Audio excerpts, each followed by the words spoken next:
Bonjour et bienvenue dans ce nouvel épisode de Molécules. Aujourd'hui, je vais vous expliquer pourquoi parfois le hasard donne de meilleurs résultats qu'une approche rationnelle, même si en tant que scientifique, ça me coûte un peu de l'avouer.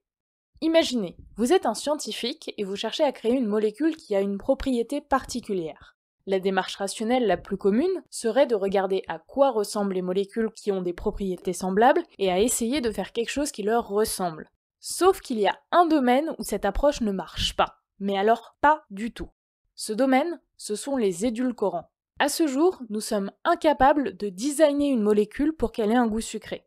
Le seul moyen de trouver un édulcorant, c'est de goûter pour voir si c'est sucré. Ce qui est un peu problématique, sachant qu'en général, on évite de goûter des molécules inconnues. Et c'est pourquoi la plupart des édulcorants ont été découverts par accident. Et souvent, l'accident consiste à ne pas bien se laver les mains et à humecter son doigt sur lequel il y a du produit pour se rendre compte qu'il est sucré. C'est ainsi qu'Ira Remsen a découvert la saccharine en 1879 lors d'un dîner, alors qu'il avait travaillé dans la journée sur des dérivés de la houille. Il n'est pas le seul à qui cela est arrivé, puisque c'est en humectant ses doigts pour attraper une feuille de papier que James Schlatter a découvert l'aspartame en 1965 alors qu'il cherchait à produire un médicament contre les ulcères.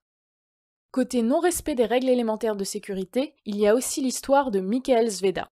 Étudiant chimiste en 1937, il travaillait sur un médicament contre la fièvre lorsqu'en fumant une cigarette qu'il avait posée sur sa paillasse de laboratoire quelques instants plus tôt, il se rend compte qu'elle a un goût sucré. Il vient de découvrir le cyclamate.